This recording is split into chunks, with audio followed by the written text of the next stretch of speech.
নমস্কার, আমি শর্মিষ্ঠা। গল্প বলি শুনোতে সব শ্রোতাদের স্বাগত জানাই।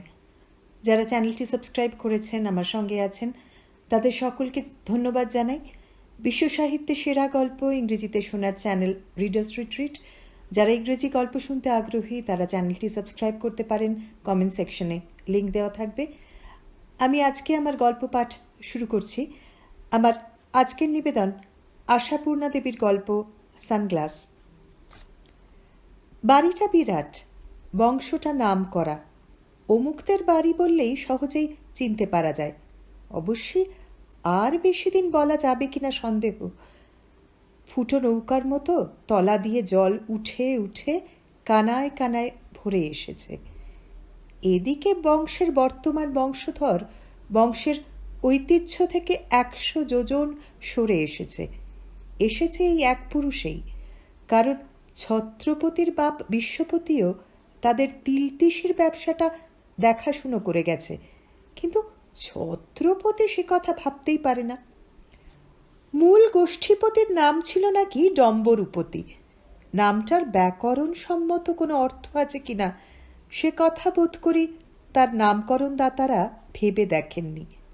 আর ডম্বরূপতি নিজেও কোনোদিন ভেবে দেখেননি নামটা বদলে নিয়ে পছন্দসই কিছু গ্রহণ করা যায় কিনা। না, নাম বদলে নেওয়ার কথা তখন স্বপ্নেও কেউ ভাবতে পারত না।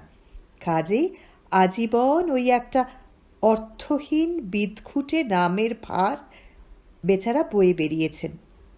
তারপর অনেক ভেবেচিন্তে নিজের ছেলের নাম রেখেছেন অম্বরপতি।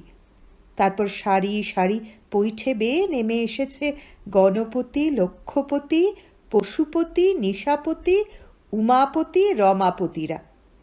তিলতিসির তৈলাক্ত মসৃণতায় অনায়াস আনন্দে প্রথম ঠেক খেলেন বিশ্বপতি। বাজারে যুদ্ধের আগুন লাগায়।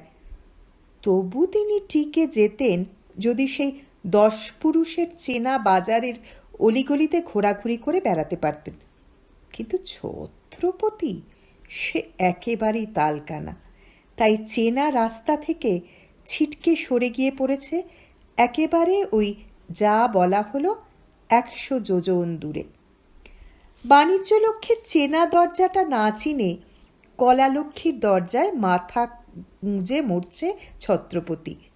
সেই মাথা খোঁড়া সাধনার পথ দিয়ে ব্যাংকের জমানো লক্ষ্মীগুলো যে ক্রমশই অন্য পথে বেরিয়ে যাচ্ছে আর আয়ের ঘরে নিরবিচ্ছিন্ন শূন্যতা আশ্রয় করছে, সে খেয়াল ছত্রপতির নেই। আদৌ খেয়াল জিনিসটাই কি আর ছত্রপতির বোধের মধ্যে আছে? না, খেয়াল তার কিছুতেই নেই। লক্ষ্যপতিদের গড়া বিরাট বাড়িখানা যে জীর্ণদশাগ্রস্ত হতে হতে এখন পথচারীর আলোচনার বস্তু হয়ে দাঁড়িয়েছে, আর ব্যাংকের পাস বই অকেজো হয়ে যাবার পর থেকে টুকরো টুকরো করে বাঁটতে বাঁটতে সারা নিচতলাটাই যে ভাড়া দেওয়া হয়ে গেছে, এটাও এখন পর্যন্ত খেয়ালে ধরা পড়েনি ছত্রপতির। টেরই পায়নি সে। খবরটা লুকোবার নয়, সে চেষ্টা সুললিতা করতেও যাননি। তবু খবরটা ছত্রপতির কাছে মূর্তিহীন, যেমন জীবনের বহুবিধ দুর্ঘটনা। এই ঘটনাটা কোনোদিনই কোনো মূর্তিতে ছত্রপতির অনুভূতির জগতে ধরা দেয়নি যে জন্ম মুহূর্তে তার মা মারা গেছে। আর মানুষ চিনতে পারার বয়সের আগে বাপ, মা, ভাই, বোন নামক কতগুলো জীব যে ছত্রপতির জানিত পরিচিত প্রায় সব ছেলের বাড়িতেই আছে, থাকে, অথচ তার ওসবের মধ্যে একটা কিছুও নেই, এ তথ্যটাও তার কাছে অনাবিষ্কৃতই আছে। কাজেই তা নিয়ে আক্ষেপ কি অভাববোধের প্রশ্নটাই বাহুল্য। সংসারে অনেকগুলো চাকর বাকর আর একজন মাত্র পিসিমা থাকাই যেন সম্পূর্ণ স্বাভাবিক, যেন ওটাই নিয়ম। অতএব পিসিমা সুললিতাকে কোনো দিন এ প্রশ্নের সম্মুখীন হতে হয়নি, আমার মা নেই কেন, আমার বাবা কোথায় আছে। হয়তো নিঃসন্তানা বাল্যবিধবা সুললিতার শিশু পালনের পদ্ধতিতেই কোথাও ত্রুটি ছিল, অনভিজ্ঞতার ত্রুটি। তাই নিজের অস্তিত্বের বাইরে আর কোনো কিছুরই অস্তিত্ব ছত্রপতির চোখে পড়ে না। এ কথা কোনোদিন মনে পড়ে না সেই মা বাপ মরা অসহায় শিশুটাকে শৈশব থেকে বাল্যে, বাল্য থেকে কৈশোর, কৈশোর থেকে যৌবনের এই সোনার সিংহদ্বারে এনে দাঁড় করিয়ে দিয়েছে যে মানুষটা, তার প্রতি সেই তৈরি হয়ে যাওয়া মানুষটারও কোনো কর্তব্য আছে। কোনো কিছুর প্রয়োজন হলে পিসিমাকে বললেই হয়, এই কথাটাই শুধু ছত্রপতি জানে। প্রয়োজনীয় বস্তুর বিনিময়ে যে টাকার প্রয়োজন, আর সেই টাকা জিনিসটা বহির্জগৎ থেকে আহরণ করে আনা প্রয়োজন, এসব তুচ্ছ চিন্তা তার চিন্তা জগতের মধ্যে প্রবেশই করতে চায় না। তার যে উপযুক্ত বয়স হয়েছে, অভিভাবকহীন এই বাড়িতে যে উপার্জনক্ষম আর কেউ নেই, সে দায়িত্বটা যে তারই, এসব চিন্তা ছত্রপতির মাথাতেই আসে না। বরং বলতে গেলে উপার্জনের চেষ্টাটাকে সে যেন ঘৃণাই করে। তাচ্ছিল্য আর অনুকম্পার চোখে দেখে তাদের যারা অন্য চিন্তায় ঘুরে মরে। ছত্রপতি জানে সে শিল্পী, উঁচু দরের শিল্পী সে, আর জানে শিল্পীর শিল্পকর্ম বেসাতির জিনিস নয়। সৃষ্টির আনন্দই হচ্ছে তার শেষ কথা, চরম প্রাপ্তি। তাছাড়া বেসাতি করার মতো পূর্ণাঙ্গ কাজ কি একটাও সে করেছে আজ পর্যন্ত? পাথর আর ছেনি বাটালি নিয়ে নিভৃত সাধনায় মগ্ন হয়ে দিনগুলো আর না জানি কোথা থেকে আসা অর্থগুলো সে শুধু ব্যয় করে মাত্র। তার স্টুডিওতে কি উঁকি মারলে গালে হাত দিতে হয়। বিরাট যে হলটা দোতলার, সেটা এখন পরিণত হয়েছে ছত্রপতির স্টুডিওতে। আগের আমলে যেখানে পুজো আর্চা, ক্রিয়াকাণ্ড, বিয়ে পৈতের নিমন্ত্রিত অতিথিদের বসবাস ব্যবস্থা হতো বড় শতরঞ্চি চাদর পেতে, সেটিই এখন ছত্রপতি স্টুডিও। না, সেই পাতা চাদরের মাঝখানে ফুলদানি সাজিয়ে রাখতে শেখেনি ছত্রপতির পূর্বতনেরাও, শেখেনি। তারা শেখেনি ঘরের কোণে কোণে পেতলের চৌকিতে পাথরের বুদ্ধমূর্তি আর প্রজ্ঞা পারমিতার মূর্তি সাজিয়ে রাখতে, যেমন শিখেছে ছত্রপতি। সেকালে তারা সেই পাতা ফরাসের মাঝখানে বড় থালা ভর্তি পানের খিলি সাজিয়ে রাখত, আর দেয়ালের কোণে কোণে মজুত রাখত দা কাটা তামাক সাজা পেতলের গড়গড়া। তা সে ঘরের ভোল বদলে দিয়েছে ছত্রপতি, তবুও ঘর দেখলে গালে হাত দিতে হয়। দেওয়ালের কোণে কোণে পেতলের চৌকিতে নিখুঁত সুন্দর পূর্ণাঙ্গ যে মূর্তিগুলি সাজানো আছে, সেসব তো কেনা জিনিস। ছত্রপতি শিল্প সংগ্রহ, ছত্রপতি নিজের শিল্প কীর্তি হচ্ছে সমস্ত ঘর ভর্তি হয়ে এলো মেলো পড়ে থাকা অসম্পূর্ণ সব মূর্তি। ঘর তো নয়, যেন খাম খেয়ালের হাট।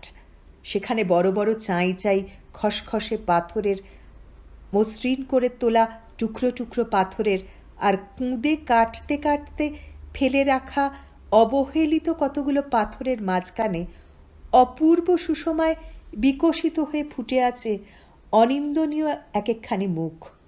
হয়তো বা কারো কাঁধ অবধি তৈরি হয়েছে, কারো বা একখানি নিটোল বাহুর অর্ধাংশ। এসব ফেলে দিয়ে আবার নতুন পাথরে হাত লাগিয়েছে ছত্রপতি। আরও ভালো পাথরের জন্য অর্ডার পাঠিয়েছে পাথরের ব্যবসায়ীদের হাতে। মূর্তি গড়তে ভালো না লাগলে খেলার ছলে গড়তে বসেছে তাজমহল নয়তো কুতুব মিনার, তাও শেষ করেনি। সুললিতা বহুদিন থেকে আবেদন জানিয়ে রেখেছেন বিবেকানন্দের একটি মূর্তির জন্য। সে আর আজ পর্যন্ত করে উঠতে পারল না ছত্রপতি, অথচ মন লাগিয়ে দুটো দিন খাটলেই তো হয়ে যেতে পারে।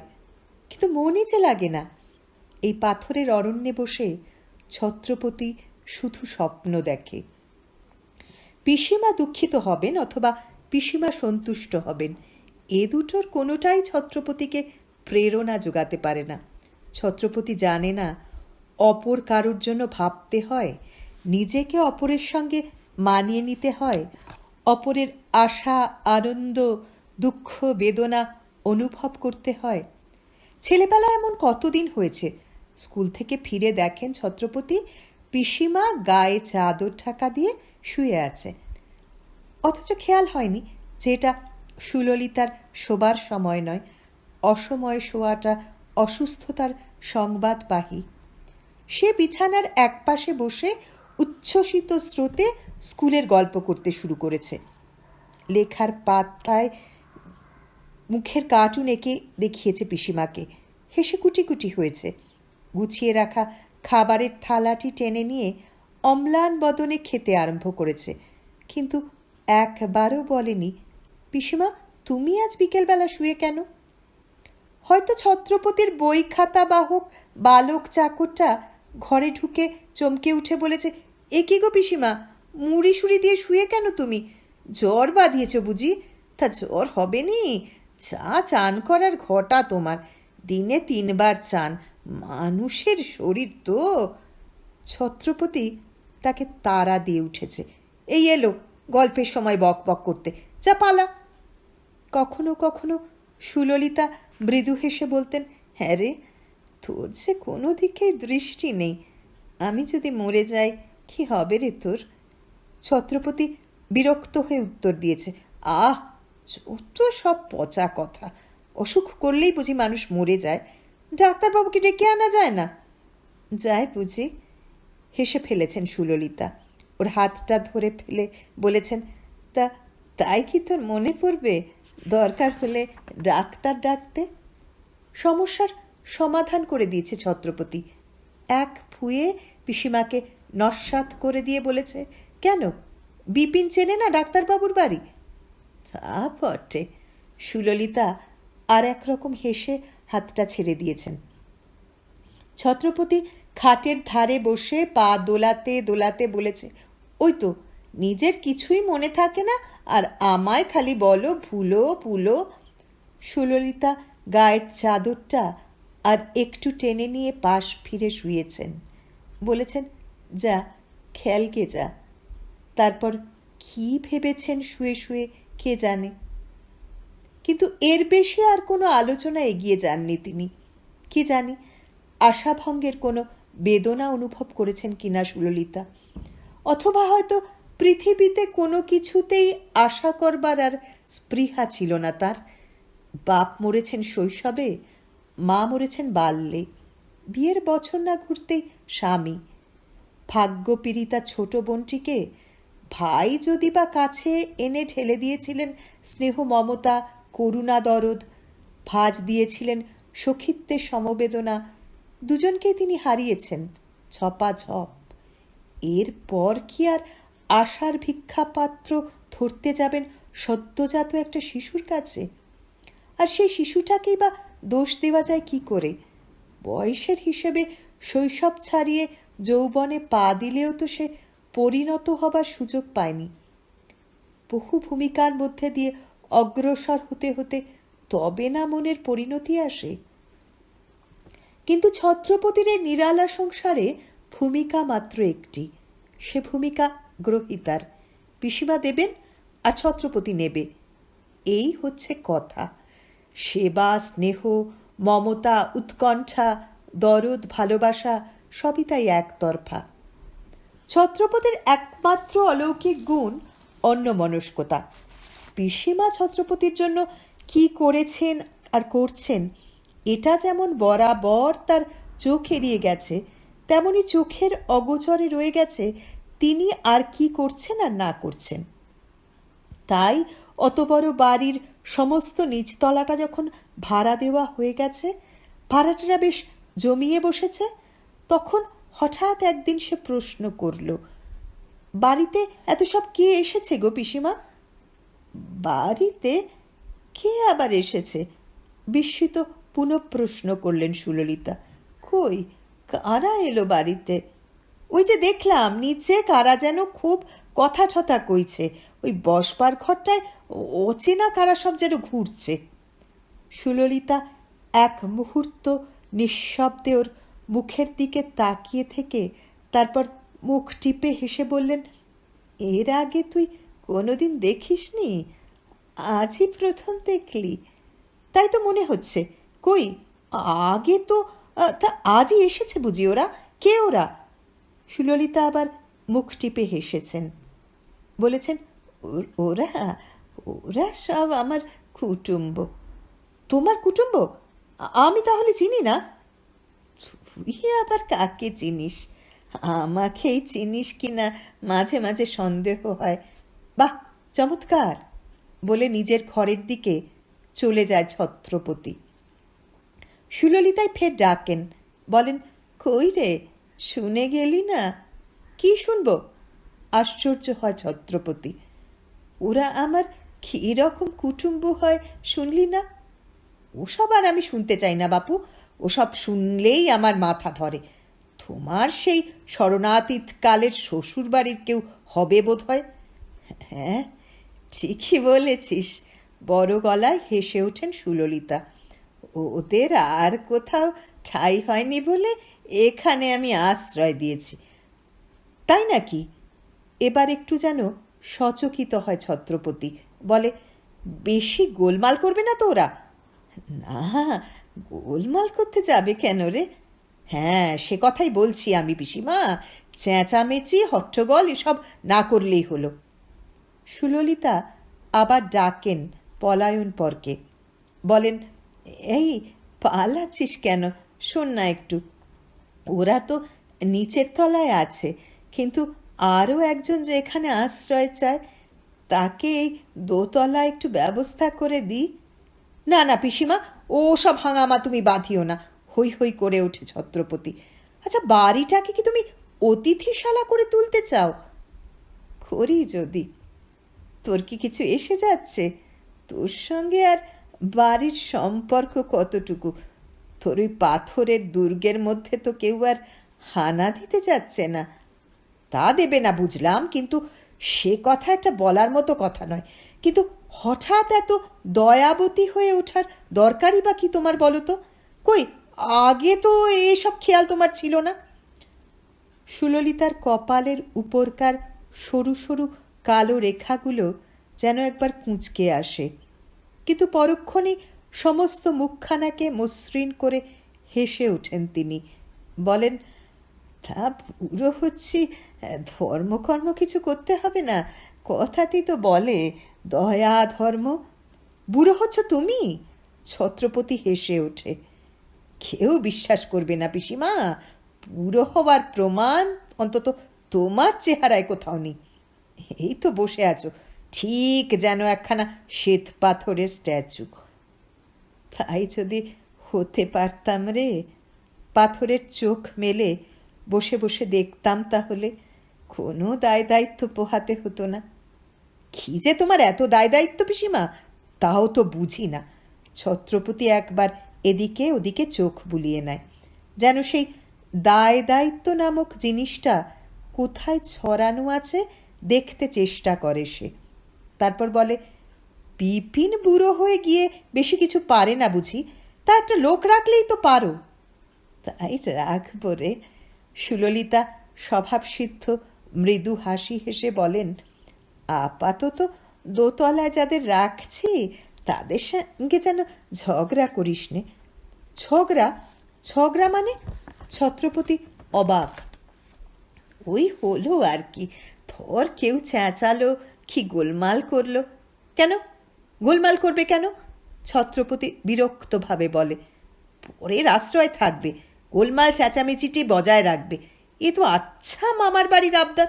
না না, তুমি বলে দিও ও সব চলবে না। চুপচাপ থাকতে পারে তো থাকুক, গোলমাল টোলমাল আমি অ্যালাউ করব না। আচ্ছা বাপু, বেশ, খুব করে বকে রাখবো যাতে টু শব্দটি না করে, কিন্তু থাকাটা অ্যালাউ করবো তো? করোগে না? ছত্রপতি অবহেলা ভরে বলে। আমার কি, আমার ঘরে ঠরে কি স্টুডিওর দিকে কেউ না গেলেই হলো। যাই, কাল থেকে কিছু কাজ হয়নি। সুললিতা আর একটা কি বলতে উদ্যত হয়ে থেমে যান, তারপর হেসে বলেন, যা করগে কাজ, খেতে ভুলে যাসনি যেন। সেসব দিন না শুনেই অবশ্য চলে গেল ছত্রপতি, গিয়ে টেনে দিল নিজের দরজার ভারী পর্দাটা। সঙ্গে সঙ্গে সুললিতার মুখের হাসি মিলিয়ে গেল। টেনে আনা কৃত্রিম হাসি কতক্ষণ এঁকে রাখা যায় মুখের ওপর? স্তব্ধ হয়ে বসে রইলেন তিনি। ভাইপোর ঘরে দরজায় ঝোলানো ভারী পর্দাটার দিকে তাকিয়ে রইলেন। এই পাগলকে কি বা বলবেন তিনি? কোন চৈতন্য দেবেন তাকে? ওকে সংসারের সত্যিকারের অবস্থাটা বোঝাবার চেষ্টা করতে গেলে যতটা পরিশ্রম আবশ্যক ততটা পরিশ্রমের ক্ষমতা সুললিতার নেই। আর চেষ্টা করলেই কি বুঝবে? বুঝতে পারবে দেনার দায়ে মল্লিকদের এই বাড়িটা বাঁধা পড়েছে, আর দেনা শোধবার ব্যর্থ চেষ্টায় বাড়িতে ভাড়াটে বসাতে হয়েছে আষ্টে পৃষ্ঠে। কিন্তু আরও চাই, আরও অনেক টাকা। তাই দোতলার উপরেও ভাড়াটে টেনে তুলতে হবে। পশ্চিম বারান্দার কোল ঘেঁষা ওই মার্বেল পাথর মোড়া ঘর দুখানা আর ব্যবহারই হয় না, পরেই থাকে তালা বন্ধ হয়ে। সেসব হোক না ভাড়া দেওয়া, আসুক না সংসারে কিছু টাকা। ডুবতে বসেছে নৌকোখানা, দুটো মানুষের সংসার চলছে না আর। কিন্তু সত্যি কি আর দুটো মানুষের? লোকজন এখনো আছে, গোটা 5-6 আছে। তার কারণ সেগুলো অবশ্য প্রয়োজনীয়। ছত্রপতির 24 ঘন্টা ফরমাস, অজস্র আর অদ্ভুত যত ফরমাস। কাজেই আস্ত একটা লোক ওর চাই। তাছাড়া রান্নার লোক। সুললিতা তো ইদানিং আর মাংস মুরগিগুলো ছোন না, ইচ্ছে করে না, পেরেও ওঠেন না। এত বড় বাড়িখানা পরিষ্কার রাখার জন্য তো লোক চাই। নিচের তলার দায়টা ভাড়াটে দিয়ে মিটলেও উপরতলাটাও তো কম বড় নয়। তাছাড়া আছে বুড়ো বিপিন, ভালো ছাড়া খারাপ সে খেতে পারে না। চাকরের কাজ করবার ক্ষমতা তার নেই, তাই সরকারের কাজ করে। তা সেও তো একটা বিরাট কাজ। এই পুরুষ অভিভাবকহীন সংসারে এমন মানুষ তো প্রয়োজন। অতগুলো ভাড়াটের সুখ দুঃখের ভার নেয় কে? কে ভার নেয় ওই 7 ঘর থেকে ভাড়া আদায় করার? দোতলারই আসন্ন নতুন ভাড়াটেদের তো বিপিনই সংগ্রহ করে দিয়েছে। আয়ের যখন আর কোনো রাস্তা খোলা হলো না, তখন পিতৃপুরুষের এই বাড়িখানাকেই কুড়ে কুড়ে খেতে হবে। ওর থেকেই আদায় করতে হবে খাদ্য, যতটা সম্ভব, যতখানি পারা যায়। রুচিতে বাঁধবে? তা হয়তো বাঁধবে। আলো বাতাসের প্রবেশ পথ বন্ধ করে করে আব্রু আর আবরণের নির্লজ্জ কুশ্রিতা দিয়ে ঘিরে ঘিরে বাড়িটাকে শ্রীহীন করে তুলতে রুচিতে বাঁধবে না, একথা বলা নিষ্ঠুরতা। সুললিতার রুচির ওপর অবিচার করা। তবু এর বাড়া সত্ত্বেও তো আর নেই। রুচির অনেক ঊর্ধ্বে রুচি। সুললিতা অনেকক্ষণ ভাবলেন তিনি কি অবিরত শুধু ভুল পথেই চলে এসেছেন? ছত্রপতির এই অস্বাভাবিক হয়ে ওঠার জন্য কি তিনিই দায়ী? যে প্রাণটুকুকে একান্ত একলার করে পেয়ে অনেক স্বপ্ন দেখেছিলেন সুললিতা, করেছিলেন অনেক পরিকল্পনার সাধন, তাতে প্রাণ সঞ্চার করতে পারলেন না। অসাধারণ করে গড়তে গিয়ে তাকে অস্বাভাবিক করে গড়ে তুললেন। ছত্রপতি আর 5টা ছেলের মতো হলে সুললিতাকে এত কষ্ট পেতে হতো, করতে হতো এত সংগ্রাম? প্রকৃতপক্ষে সুললিতাই কি বরাবর ছত্রপতিকে প্রশ্রয় দিয়ে আসেননি সংসারের খোলা দরজার দিক থেকে চোখ ফিরিয়ে রাখতে? কিন্তু কেন? ছত্রপতিতে কি এক পরম পবিত্র অলৌকিক দেবশিশু তৈরি করতে চেয়েছিলেন তিনি? ভেবেছিলেন ওকে জানতে দেবেন না পৃথিবীতে ধুলো আছে, মাটি আছে, বুঝতে দেবেন না প্রতিমার মধ্যে খড় আছে, বাঁশ আছে, অনুভব করতে দেবেন না সংসারে অভাব আছে, অনটন আছে। এহেন সৃষ্টি ছাড়া ইচ্ছে পেয়ে বসেছিল কেন সুললিতাকে? আজ যে সেই ইচ্ছের ফলে তিনি নিঃশেষ হয়ে যাচ্ছেন। তবু কি হার মারবেন না সুললিতা? তবু কি সংসারের এই দাঁত খিচনো দারিদ্র্যের দিক থেকে আড়াল করে রাখবেন ওকে? নাকি খুলে ছড়িয়ে ফেলবেন এতদিনের মিথ্যা আবরণ? ঠিক করতে পারছেন না সুললিতা, কিছুতেই ঠিক করতে পারছেন না। এখন আর অন্য কোনো মনোবৃত্তি কাজ করছে না। এখন শুধু লজ্জা। সহসা কি করে বলতে পারবেন, ওরে এতদিন শুধু চোরাবালির ওপর দাঁড় করিয়ে রেখেছি তোকে, তোর কিছু নেই রে, তুই নিঃস্ব, তোকে আমি অবোধ করে রেখেছি, অন্ধ করে রেখেছি, ভুল করেছি, এবার তোর ভার তুই নে। কিন্তু না, তা বলতে পারবেন না সুললিতা। দেখবেন, শেষ অবধি দেখবেন এই ফুল চালের খেলাতেও শেষ অবধি জয়ী হতে পারেন কি না। হয়তো কালই, যখন সুললিতা দুশ্চিন্তায় আকুল হচ্ছেন, কি করে ঝি চাকরদের মাইনে দেবেন, কেমন করে ইলেকট্রিকের বিল দেবেন, তখনই ছত্রপতি এসে অনায়াস মহিমায় বলবে, শখানেক টাকা বার করে রেখো তো পিসিমা, আজ বেরোতে হবে। টাকা নিয়ে বেরোতে হবে, সে টাকা ওর সেই পাথরে ঠেলে দিয়ে আসতে হবে সংসারের বুকে খাবল মেরে, যে বুকে সেই খাবলে খাবলে গভীর ক্ষতের সৃষ্টি হয়েছে। না, তবু রাগ করতে পারেন না সুললিতা ছত্রপতির ওপরে। এত কষ্টেও ওর ওই ঔদাসীন্যকেই বুঝি ভালোবাসেন তিনি। অনেকক্ষণ বসে থাকার পর একটা নিঃশ্বাস ফেলে উঠে পড়লেন সুললিতা। পাগল ছেলেটাকে বা ডাকতে হবে, না ডাকলে সারা রাতেও খাবার কথা মনে থাকবে না ওর। হয়তো কাজ করতে করতে কখন এক সময় অপরিসীম ক্লান্তিতে ভেঙে পড়ে টান টান হয়ে শুয়ে পড়বে সোফাটার ওপর।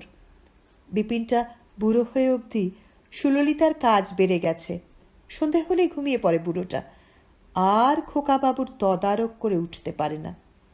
সবাই বুড়ো হয়ে যায়, কিন্তু সুললিতার বুঝি সে ছুটি নেই। সুললিতাকে ক্রমশ আরো তাজা, আরো কর্মঠ হতে হবে। উঠে পড়ে ছত্রপতিকে ডাকতে যাবার মুখেই চাকর বসন্ত এসে ডাক দিল, পিসিমা, সে বাবুটি এসেছেন একটা মেয়েকে নিয়ে। বাবু? কোন বাবু রে বাবা, এত রাত্রে? আগে সেই যে যিনি দোতলার ঘর ভাড়া নিয়েছেন। ওহো, তাই নাকি? তিনি তো পরশু থেকে দখল নেবেন বলেছিলেন, আজ আবার কেন? চল দেখি, আবার কি বায়না তোলে, গোপালক্রমে ছেড়ে না যায়। মাত্র একটা বাপ আর মেয়ের নির্ঝঞ্ঝাট সংসার শুনেছিলাম, তাই সাহস করে দোতলায় তুলছিলাম। নিজের মনেই কথা বলতে বলতে নেমে যান সুললিতা, আর নেমে গিয়েই চমকে যান। শেড়ের মুখে দাঁড়িয়ে বাপ আর মেয়ে। বাপকে আগে দেখেছেন, দেখেই সমী হয়ে এসেছিল, কারণ শঙ্করবাবুর চেহারার মধ্যে যে দৃপ্ত আভিজাত্যের ছাপ আছে, তাতে করে তাকে ঠিক দুখানা ঘরের ভাড়াটে হিসেবে গণ্য করে নিশ্চিন্ত থাকা যায় না। বিপিনকে সে কথা বলেও ছিলেন সুললিতা, বলেছিলেন, দেখে তো বেশ অবস্থাপন্নই মনে হচ্ছে রে, তবে ভদ্রলোক শুধু দুখানা ঘর খুঁজে বেড়াচ্ছেন কেন? বিপিন কোনো সন্ধান সূত্র আবিষ্কার করে এদের পরিচয় সংগ্রহ করেছিল, বলেছিল, অবস্থা তো ভালোই পিসিমা, বাবুর বদলির চাকরি, চিরদিন বাইরে বাইরে ঘুরেছেন, মোটা মাইনের চাকরি ছিল, রিটায়ার করে কলকাতায় এসে বসবে বলে দিব্যি একখানা বাড়ি ফেঁদেছিল, কিন্তু বাড়ি সাঙ্গ না হতেই বাবুর পরিবার গেল সাঙ্গ হয়ে। এখন অত বড় আইবুড়ো মেয়ে নিয়ে কোথায় একা থাকে বলুন তো? আর তাছাড়া সেই নতুন বাড়িটাকে অপয়া বলে বেচে দিয়েছেন বাবু, তাই কোনো একটা ভালো গেরস্তর বাড়ির মধ্যে আশ্রয় খুঁজছে, যাতে মেয়েটা সম্পর্কে নিশ্চিন্তি থাকতে পারে। ওই মেয়ের বিয়ে দেবার চেষ্টায় আছে, বিয়েটা হয়ে গেলেই বিলেত চলে যাবে। বিলেত? হ্যাঁ, বিলেত। এখানকার পাট চুকিয়ে চিরদিনের মতো দেশত্যাগী হবেন ভদ্রলোক। সুললিতা হেসেছিলেন, বলেছিলেন, তা ভালো, সেকালে লোকে সংসারের পালা চুকিয়ে কাশী বৃন্দাবন যেত, একালে বিলেত যাবে, বড় লোকের ব্যাপার। কি বলিস রে বিপিন? তবু একথা ভাবেননি সুললিতা, এমন একখানি কন্যা সম্পদের অধিকারী তার নতুন ভাড়াটে। সুললিতা কোনো প্রশ্ন করলেন না, শুধু নিঃশব্দে চেয়ে রইলেন। আর সামনের সেই মেয়েটিও বুঝি অবাক হয়ে নিঃশব্দে চেয়ে রইল সুললিতার দিকে। শুনেছিল বাড়িওয়ালা নয়, বাড়িওয়ালি। মনটা কেমন যেন সংকুচিত হয়েছিল। সে বীতশ্রদ্ধ সংকুচিত মন সহসা যেন প্রসন্নতার আলোয় জ্বলে ফুটে উঠল। সিঁড়ির উপর দাঁড়িয়েছিলেন সুললিতা, সত্যই যেন শ্বেত পাথরের মূর্তির মতো। মিহি সাদা থানের আবেষ্টনে নিরাভরণ হাত দুখানি কি অপূর্ব! সমীহবোধ এসেছে দুপক্ষেই। কথাবার্তা হলো খুব সম্ভ্রমপূর্ণ মার্জিত। শঙ্করবাবু আবেদন জানাতে এসেছেন কাল থেকে তারা সুললিতাকে বিরক্ত করবেন, কারণ একটা ফার্নিচারের দোকানে বলা আছে তারা কিছু আসবাব এনে ঘরদোর সাজিয়ে দেবে। চিরদিনের প্রবাসী মানুষ, এখানে তো কিছু নেই তাদের। বেশ তো, আসবেন কাল, সুললিতা স্নিগ্ধভাবে বললেন। আমার কোনো অসুবিধা হবে না, কাল আর পরশু এই তো। তবে আমার একটা আর্জি আছে, প্রথম দিনটা আমার এখানে দুটি ডাল ভাত খেতে হবে আপনাদের। তারপর মেয়েটি শান্তভাবে বলল, আমাদের পুরনো চাকর রয়েছে, সেসব ম্যানেজ করে নেবে, আপনি ভাববেন না। তা হোক, আমার খুব ভালো লাগবে না তোমরা প্রথম দিন থেকেই যদি। শঙ্করবাবু নম্রভাবে বললেন, আপনার আশ্রয় যখন এসে পড়েছি, সর্বদাই তো আপনাদের বিরক্ত করতে হবে, কিন্তু কাল আর ব্যস্ত হবেন না। এই যা অনুগ্রহ করলেন, তাতে ধন্যবাদের আর ভাষা খুঁজে পাচ্ছি না যে। মেয়ে নিয়ে চলে গেলেন ভদ্রলোক, আর সুললিতা দাঁড়িয়ে রইলেন স্বপ্নাচ্ছন্নের মতো। ওরা কি তাকে অভিভূত করেছে? ওদের রূপ না ভদ্রতা? অথবা ওদের নিয়ে কোনো স্বপ্নসৌধ গড়তে বসেছেন সুললিতা? পরদিন ওদের আসবাবপত্র এলো, তারপর দিন ওরা এলেন। সুললিতা দেখে এলেন সুন্দর সুরুচির ছাপ ঘরের সাজসজ্জায়। সুললিতার স্বপ্নসৌধের ভিতরটা খোঁড়া হলো বুঝি। স্বজাতি অবশ্য নয়, কিন্তু এখন আর ওসব গ্রাহ্য করে না কেউ, সেসব জানেন সুললিতা। সুললিতার শুকিয়ে আসা জীবন আবার এ কোন আনন্দের রসে উদ্বেলিত হয়ে উঠতে চায়। কিন্তু শুধু কি শঙ্করবাবুর মেয়েটিকে দেখলেই সমস্ত হৃদয় অপরিসীম প্রসন্নতায় ভরে ওঠে? এদের পিসি ভাইপোর সংসারের আরেক প্রান্তে ওদের পিতা আর কন্যার সংসার। একটি মাত্র চাকরির সাহায্যে কত সুন্দরভাবে থাকে ওরা। দেখে দেখে একটা নিরুপায় ক্ষোভে মাথা কুটে মরতে ইচ্ছে করে সুললিতার। অমন একটা ছিমছাম ফিটফাট পরিচ্ছন্ন সংসারের অধিষ্ঠাত্রী হয়ে কি থাকতে পারেন না তিনি? তিনিও তো ছিলেন চিরদিন পিতৃগৃহের গৃহিণী, কিন্তু কি অযথা আড়ম্বরের জঞ্জালে ভারাক্রান্ত ছিল সেই গৃহস্থালী। 5-10টা চাকর বাকর ছাড়া যে সংসার চালানো যায়, এ যেন এরা ধারণাই করতে পারত না। তাই সমস্ত সংসারটাই ভারী ভারী। রান্নাঘরে উদয়াস্ত রাক্ষসের মতো 2-3টে উনুন জ্বলে, ভাড়ার ঘরে বস্তা করে জিনিস বসানো থাকে, তাকে পাত্রে পাত্রে ঢেলে সভ্যভাবে ব্যবহারের বিধি কেউ গ্রহণ করে না। দিনে 5টা লোক বেশি খেলেও রান্নাঘরের গায়ে লাগে না, আর 10টা লোক কম হলেও এক মুঠো চাল বাঁচে না। এমনই একটা সংসারের ভার পেয়েছিলেন সুললিতা। এই পুরনো গৃহস্থালী ওকে ব্যাপৃত রেখে এসেছে চিরকাল, কিন্তু বাঁধতে পারেনি কোনোদিন। তাই বুঝি নিজের সূক্ষ্ম রুচি আর বিশেষ একটা কিছু হয়ে ওঠার বাসনায় নতুনভাবে গড়তে চেয়েছিলেন ছত্রপতিকে। কিন্তু সুললিতাও তো এ বাড়িরই মেয়ে, তিল আর তিসির কারবারি রমাপতি মল্লিকের মেয়ে। কোথায় পেলেন তিনি অন্য এক মনোভাব? কেন আজীবন তার মন বলে হেথা নয়, হেথা নয়, অন্য কোথা, অন্য কোনো খানে? সেই অন্য কোনো খান তো তাহলে জগতে আছে। সংসারের মধ্যে কত ভাঙা গড়া চলছে, কত পট পরিবর্তন হচ্ছে, আছে আপন ঔদাসীন্যের ছত্রের আড়ালে। পিসিমা কবে একবার তার অনুমতি চেয়েছিলেন দোতলায় কাকে যেন আশ্রয় দেবার, সে কথা মনে রাখতে যাবে এত সাধারণ মন ছত্রপতির নয়। পিসিমার ব্যবস্থাপনার মধ্যে আপত্তিকর কিছু থাকবে না, এই এক বিশ্বাসের নিশ্চিন্ততাও কিছু কাজ করে বই কি। সকাল থেকে অনেক বেলা অবধি পাথর আর বাটালি নিয়ে খেটে হঠাৎ এতক্ষণের সমস্ত পরিশ্রমটাই ব্যর্থ মনে হতে লাগলো ছত্রপতির। একটা সময়ের কর্মের ফসল নিতান্ত অকিঞ্চিৎকর ঠেকল।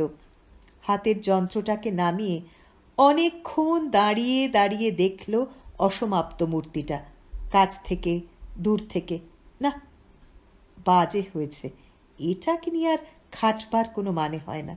আরো ভালো, আরো অনেক ভালো, অদ্ভুত অপূর্ব একটা শিল্পকীর্তি কি বার হবে না ছত্রপতির হাত দিয়ে, যে সৃষ্টি জগৎকে চমকে দিতে পারবে, কালের পরীক্ষায় নিশ্চল হয়ে থাকবে, আর ছত্রপতি নিজে যে সৃষ্টির প্রেমে পড়তে পারবে, যে মূর্তিকে সামনে রেখে ঘণ্টার পর ঘণ্টা শুধু চেয়ে থাকা যায়, এমন একটা মূর্তি। প্রস্তরময় হলেও যাকে স্পর্শ করতে সাহস হবে না, মনে হবে অকস্মাৎ স্পর্শে ও বুঝি শিউরে চেঁচিয়ে উঠবে। এমন একখানি কোমল জীবন্ত মূর্তি গড়বার চেষ্টাকেও কতগুলো বছর পার করে ফেলল ছত্রপতি। ছত্রপতির বন্ধুর সংখ্যা কম, স্টুডিওতে এসে উকি দিতে পারে এমন বন্ধুর সংখ্যা তো আরোই কম। তবুও যে দু চারজন আসে তারা ব্যঙ্গহাসি হেসে বলে, শেষ পর্যন্ত এই তোর দৌড়, জীবনে মনের মতো একখানা নগ্ন নারী মূর্তি গড়তে পারলেই তোর শিল্পী মন ধন্য হয়ে যাবে, শিল্প সাধনা সার্থক হবে। হ্যাঁ, তা হবে। বিদ্রুপে অনাহত হাসি এসেছে ছত্রপতি। তারপর বলেছে, ওই যা বললে মনের মতো, আমি খুঁজে ফিরি তারে আমার মনের মানুষ চেরে। তবু যদি সাহস থাকতো, বন্ধু বিদ্রুপ আর ব্যঙ্গে মুখ আরো কুঁচকে নির্লজ্জ হাসি এসে বলে, কাঁধ থেকে তো আর নিচেই নামতে পারলি না, মসৃণ উপত্যকায় গড়িয়ে যাবার আগেই তোর হাতুড়ি বাটালি ছেনি থমকে থেমে পড়ে, লজ্জায় অকেজো হয়ে যায়। লজ্জায়? ছত্রপতি হেসে ওঠে। হ্যাঁ, তাও বলতে পারো বটে, সেও একরকম লজ্জাই, অক্ষমতার লজ্জা, অসামর্থ্যের লজ্জা। একখানা নগ্ন নারী মূর্তি গড়তে পারলেই জীবনের সমস্ত সাধনা আমার সার্থক হবে। এ তুমি ঠাট্টা করে বললেও আমার কাছে তা ঠাট্টার নয়। আমিও বলি হবে, তাই হবে, যে মূর্তি দেখলে তার নগ্নতার প্রশ্ন মনে আসবে না, অথচ রক্ত মাংসে সজীবতা নিয়ে আমার কাছে এসে ধরা দেবে, দেহের মধ্যে থেকে এনে দেবে দেহাতীত অনন্ত সৌন্দর্য লোকের বার্তা। সেই তাকে আমি গড়ে তুলতে চাই, পাথর কুঁদে কুঁদে। বন্ধু আরো নির্লজ্জ হাসি হাসে, তারপর বলে, দেহের মধ্যে থেকে দেহাতীত সৌন্দর্যের বার্তা এনে দিতে যে পারবে, তাকে বিধাতা পুরুষ অনেক আগেই সৃষ্টি করে রেখেছেন হে বন্ধু, তোমার জন্য সে কাজ তুলে রাখেননি। সেই দেহময়ীরই সন্ধান করো, দেখবে সেই বিধাতার গড়া মূর্তি তোমার পিপাসা মেটাবে। তোমরা শুধু ওই জানো বলে হাত পা টান টান করে বসে ছত্রপতি। বন্ধুর সামনে কাজে হাত দেয়নি কখনো। এক্ষুনি কেন ক্লান্তি আসে, কেন নিজের উপর আস্থা ফুরাতে চায়, কেন মনে হয় ছোট্ট এই গৃহগণ্ডিটুকুর মধ্যে আবদ্ধ থেকে কিছু হবে না, ভেসে পড়তে হবে, জগৎ সমুদ্রের নোনা জলে ঝাঁপিয়ে পড়তে হবে, সঞ্চয় করে আনতে হবে সাধনার অভিজ্ঞতা। কেন কিছুতেই একটা মূর্তিকেও সম্পূর্ণ গড়ে তোলবার স্পৃহা আসে না? কে দেবে উৎসাহ, কে যোগাবে প্রেরণা? বন্ধুরা মুচকি হেসে বলেন, মডেল চাই বন্ধু, অমনি হয় না, মডেলই তোমাকে প্রেরণা দেবে, সেই দেবে উৎসাহ। তোমার এখন খোট হচ্ছে লোকে যা করে আমি তা করব না, কিন্তু তা হয় না। হ্যাঁ, যার কিছুই জানো না তার চর্চা করা কি করে সম্ভব? জানো তো, স্বয়ং শঙ্করাচার্যকেও তর্কে নামবার জন্য ছত্রপতি থামিয়ে দিয়ে বলেছে, থাক ভাই থাক, নমস্য পুরুষদের নিয়ে টানাটানি করার দরকার নেই। আমি বুদ্ধ চৈতন্য শঙ্করাচার্যের শিষ্য হতে চাই, এমন অলৌকিক কথা বলেছি বলে তো মনে পড়ে না। তবে মোট কথা জীবনে কোনো ঝামেলা জোটাতে চাই না। আচ্ছা, তোর পিসিমা মরে গেলে তোর কি দশা হবে? কি জানি, ওটা কোনোদিন বসে বসে ভেবে দেখিনি। খুব সম্ভব যাদের পিসিমা নেই তাদের মতোই হবে। তারা সকলে তো তোমার মতো এমন অপটু, অক্ষম, অসহায়, অনাসৃষ্টি নয়। ছত্রপতি হেসে উঠেছে, বলেছে, অভিধানে অ দিয়ে আর কোনো কথা নেই বুঝি? এইসব বন্ধুর সঙ্গে ছত্রপতি মাঝে মাঝে আড্ডা দেয় বটে, কিন্তু কখনোই কোনো সময় ওদেরকে নিজের সমপর্যায়ের মনে করে না। ওরা খেলো, ওরা স্থূল, ওরা অন্য চিন্তায় নিজের ধান্দায় করে, ওদের সঙ্গে আড্ডা দেওয়াই চলে, অন্তরঙ্গ হওয়া যায় না। ছত্রপতি ওদের নাগালের অনেক ঊর্ধ্বে। তবে যে ছত্রপতি একটু আধটু ওদের প্রশ্রয় দেয়, সে ওরা নেহাত আবাল্যে সহচর বলে। এমনই এক বন্ধু খানিক আগে এসে নিস্তরঙ্গ সাধনায় ব্যাঘাতের ঢিল ফেলে চলে গেল। কাজের মন চলে গেল, সঙ্গে সঙ্গে জিনিসটার থেকেও মন চলে গেল। ছত্রপতির মনে হলো, কি আশ্চর্য, এতটা সময় আমি অপচয় করলাম। কাজ থেকে দূরে চলে গেলে সহসা মনে হলো, সমস্ত জঞ্জাল ফেলে দিয়ে নতুন করে শুরু করলে কেমন হয়? আরও অনেক দামি পাথর, অনেক মূল্যবান সরঞ্জাম সংগ্রহ করে, নতুন চিন্তা আর নতুন উদ্যম নিয়ে। দরজার পর্দাটা একবার নড়ে উঠল, কে যেন ঘরে এলো। পেছন দিকে দরজা ঘাড় ঘুরিয়ে দেখার কষ্ট স্বীকার করেই ছত্রপতি বলে উঠল, কি খাবার তাগাদা তো? বলগে যা পিসিমাকে, যাচ্ছি, আর বলিস 100-2 টাকা বার করে রাখতে। আমি বলতে বলতে হয়তো অজ্ঞাত সারি কষ্টটা স্বীকার করে বসেছিল। ঘাড় ঘুরিয়ে দেখে ফেলেছিল কে এসেছে পিসিমার দূত হয়ে। দেখার সঙ্গে সঙ্গেই কথা স্তব্ধ হয়ে গেল। অবাক হয়ে তাকিয়ে রইল ছত্রপতি, পলকের পর পলক। ওদিকেও বিস্ময় আছে বই কি, অবাক বিস্ময়। স্টুডিওর গল্পই শুনেছে সে সুললিতার মুখে, চোখে কোনোদিন দেখেনি। এই স্টুডিও, এ কি অসমাপ্তের মেলা, এ কি খামখেয়ালের হাট। তবু নাকি মেয়েরাই আত্মস্থ হয় আগে। তাই বিস্মিত দৃষ্টিতে ফিরিয়ে নিয়ে মেয়েটি বলেন, পিসিমার শরীর খারাপ হয়েছে, তাই বললেন আপনি রাধুনির কাছে খেয়ে নেবেন। শরীর খারাপ পিসিমার?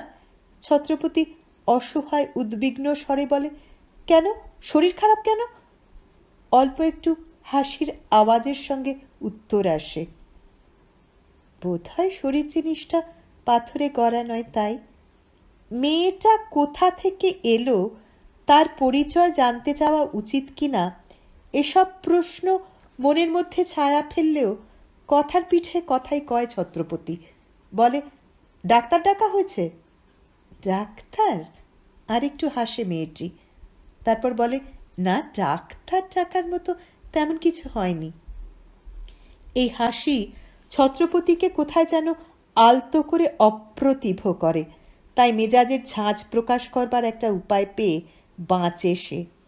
চড়া গলায় বলে ওঠে, আপনি তো বললেন তেমন কিছু নয়, তা তেমন কিছু হতেই বা কতক্ষণ, আপনি জানেন সে কথা? মেয়েটি মুখ নিচু করে হাসি লুকিয়ে বলে, তা অবশ্য জানি না। বেশ তো, আপনি নয় ডাক্তার ডাকুন। আমি? এবার বিস্মিত অসহায়ের সুর বাজে। আমি ডাক্তার কোথায় পাবো? কেন, বিপিন কি করছে? তা জানি না। বাহ, চমৎকার! বিপিন কোথায় না জেনেই তোমাকে। হঠাৎ থেমে যায় ছত্রপতি, অপ্রস্তুতের এক শেষ হয়ে থেমে যায়। কি কাণ্ড, কাকে কি বলছে সে? এই কে তার ঠিক নেই। একে তো ছত্রপতি জীবনে কখনো দেখেছে বলে মনে পড়ে না। আমাকে মাপ করবেন, আপনি কে, মানে আপনার পরিচয় না জেনেই আপনাকে। আবার থামতে হলো ছত্রপতিকে।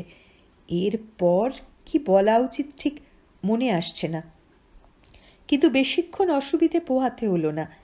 মেয়েটি তার কথার পাদপূরণ করে দিল, বলল, আমায় খুব বকে দিলেন এই তো? তা বেশ করেছেন।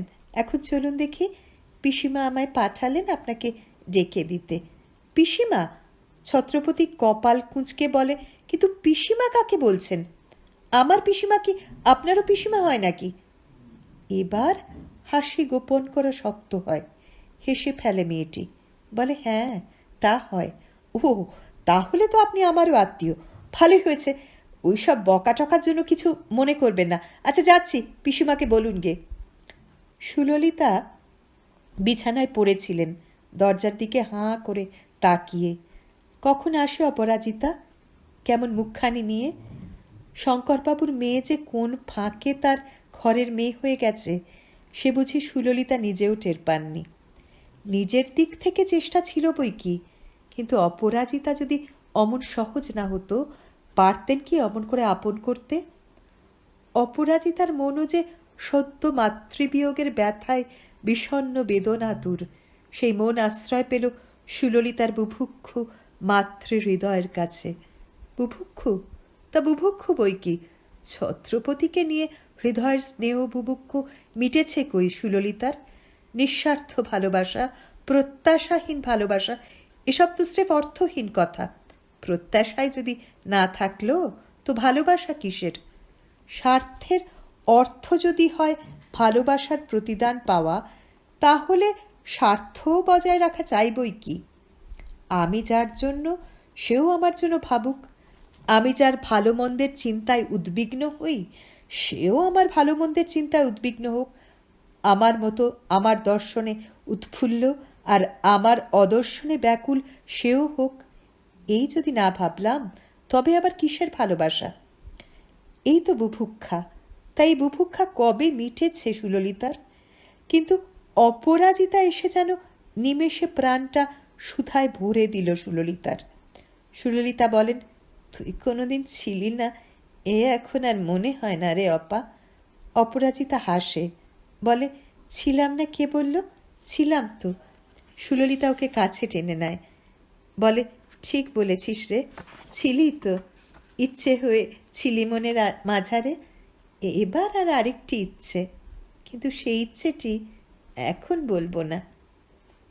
অপরাজিতা বুঝি একটু কেঁপে ওঠে, তারপর হেসে বলে, বেশ বাপু বলো না, এখন বলো দেখি কি রান্না হবে, কুটনোটা আমি কুটে দিয়ে যাই।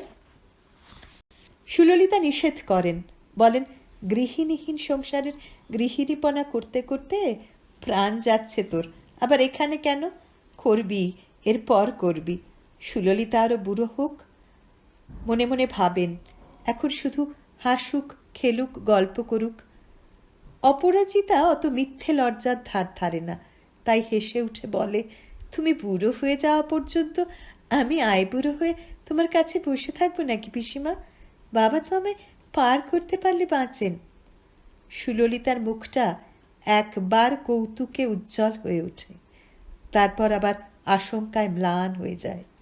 ভাবেন, পার তো তুই হয়েই আছিস, বাকি শুধু প্রস্তাবের প্রস্তুতি। আবার ভাবেন, কিন্তু যদি সেই প্রস্তাব প্রত্যাখ্যান হয়, যদি শঙ্করবাবু হেসে উঠে বলেন, সে কি, আমার ওই একটি আদরের মেয়ে, ওকে পাগলের গলায় ঝুলিয়ে দেব, তখন তখন কি করবেন সুললিতা? অনেক ভেবে সুললিতা আর এক সহজ পথ ধরবার তাল করলেন। না, একার প্রস্তাবে ভরসা নেই, আরও একটা জোরালো প্রস্তাবের পৃষ্ঠবল তৈরি করতে হবে, যাতে শঙ্করবাবুকে নিরুপায় করে তোলা যায়। তার ছত্রপতি সংসার ক্ষেত্রের বিচারে পাগল হতে পারে, কিন্তু অন্য সব বিচারে একখানি কুমারীর হৃদয়কে আকর্ষণ করবার মতো কোন গুণটা নেই ছত্রপতির? সেই বিশ্বাসের মন্ত্রখানি জপ করতে করতে দরজার দিকে তাকিয়েছিলেন সুললিতা। কখন ঘরে ঢুকবে অপরাজিতা, কখন দেখবেন তার মুখ, দেখবেন রাঙা মুখ নিয়ে দাঁড়িয়েছে ঘরের সামনে।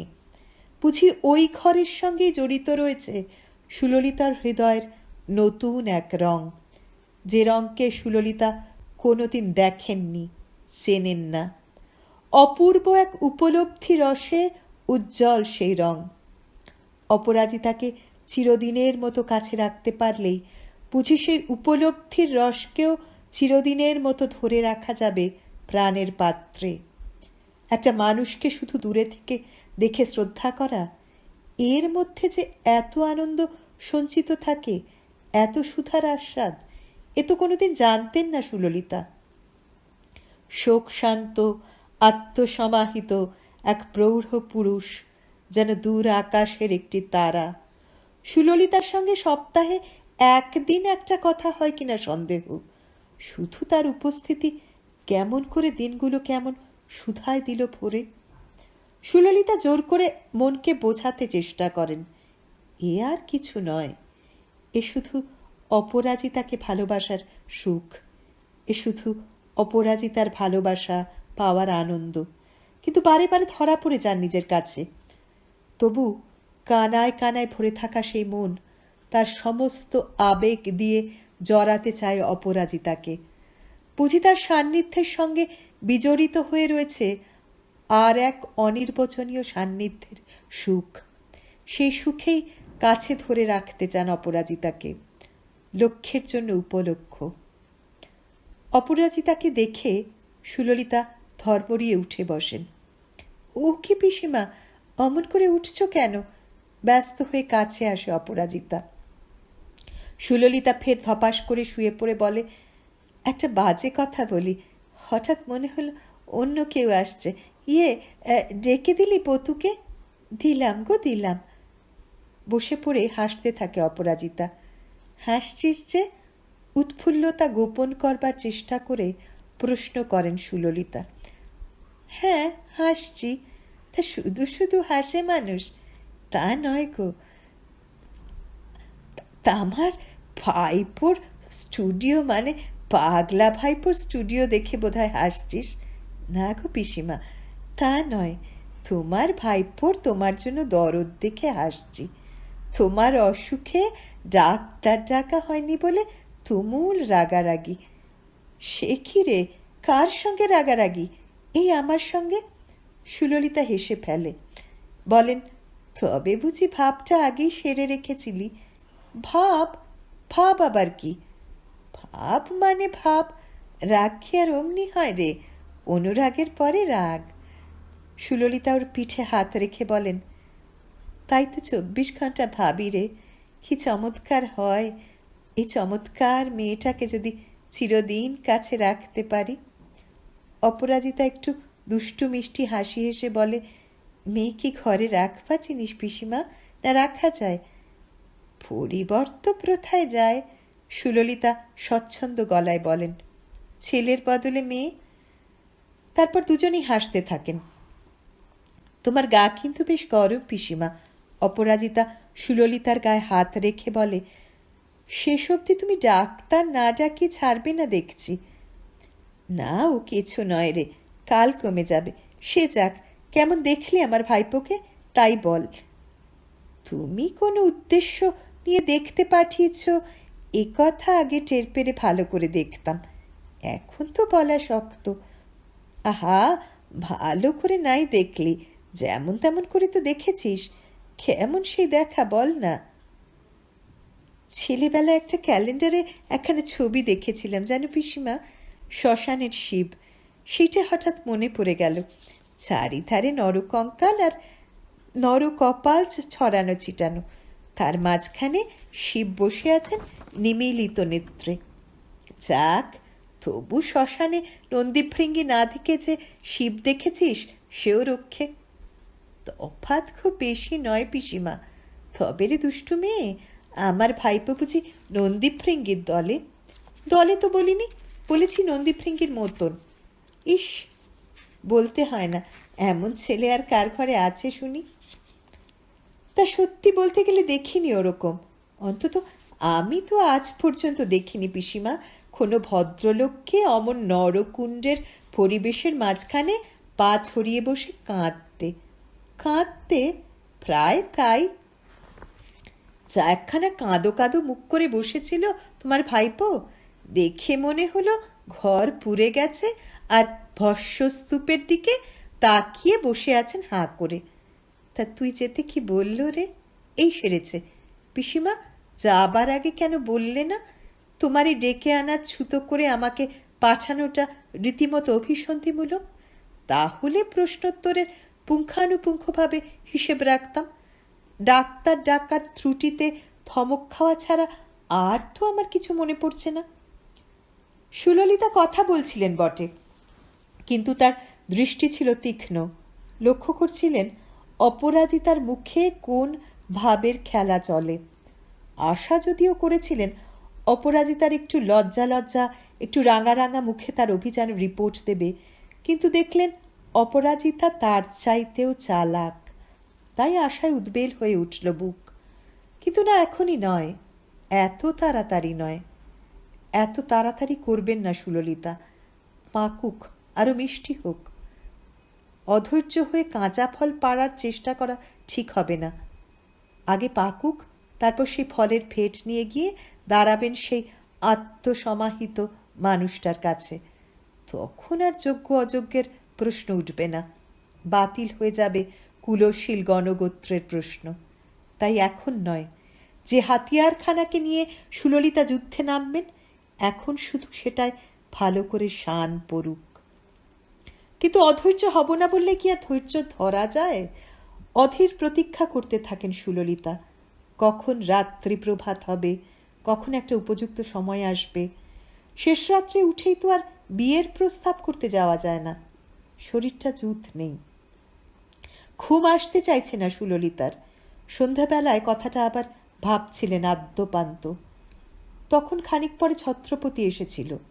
এসেই অভিমান অভিমান গলায় বলেছিল, বেশ তো পিসিমা, এত জ্বর হয়েছে আর বলা নেই কোয়া নেই, কাকে না কাকিয়ে পাঠিয়ে আমাকে লজ্জায় ফেললে। লজ্জা? তোর শরীরে লজ্জা কেন?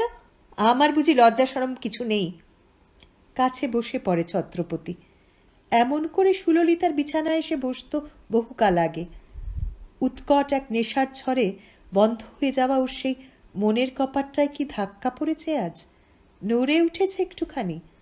উৎসুক আগ্রহে সুললিতা ওর মুখের দিকে তাকালেন, যেমন করে খানিক আগে তাকিয়েছিলেন অপরাজিতার দিকে। কিন্তু বুড়ো বয়সে এ কি হলো সুললিতার? দুটো মানুষকে নিয়ে এই ভালোবাসার খেলা খেলবার সর্বনেশে শখ কেন হলো তার? যেখানে বাধা হয়ে দাঁড়াবার কথা, সেখানে সহায় হচ্ছেন কোন সাহসে? পরিণাম ভাবছেন না কেন? মানছেন না কেন ঘি আর আগুনের সেই চিরকালীন বিপদের সংকেতকে? হ্যাঁ, এক দুঃসাহসিক খেলায় মারতেই স্বাদ হয়েছে সুললিতার। ওই ছেলে মেয়ে দুটো সেই খেলার ঘুঁটি। শুধু কি অনেক কিছু সুবিধে সুযোগের আশায় এই খেলায় মেতেছে সুললিতা? না, শুধু তো তা নয়। ভালোবাসলে কেমন দেখায় দেখতে বড় স্বাদ সুললিতার। তাই দেখেছিলেন অমন করে তীক্ষ্ণ তীব্র দৃষ্টি মেলে। দেখতে চেষ্টা করেছিলেন সদ্য তীর বেঁধা পাখির মতো দেখতে লাগছে কিনা ওদের। তবে তার অবকাশে কথাও চালিয়েছিলেন বইকি। হেসে বলেছিলেন, তোর মধ্যে লজ্জা শরম আছে, এ কথা পরম শত্রুতেও বলে না। থাকলে কি আর নাম জানিস না, পরিচয় জানিস না, পরের মেয়েকে ধমক দিস? ধমক? ধমক আবার কখন দিলাম? ছত্রপতি ঝেঁজে উঠে বলে, এই কথা বলেছে বুঝি তোমার কাছে? আচ্ছা পাজি মেয়ে তো। এই দেখো বোকার কাণ্ড। সুললিতা হেসে ওঠেন, বলেন, ঠাট্টা বুঝিস না? পরের মেয়েকে খামোকা ধমক দিয়েছিস তুই, এ কথা বিশ্বাস করব আমি? তা বিশ্বাস করতে বাধা কি? শুনলাম তো তিনি তোমার ভাইজি হন। ভাইজি? হেসে কুটি কুটি হয়েছিলেন সুললিতা। হাসতে হাসতে দম বন্ধ হয়ে এসেছিল তার। এত হাসবার কি আছে?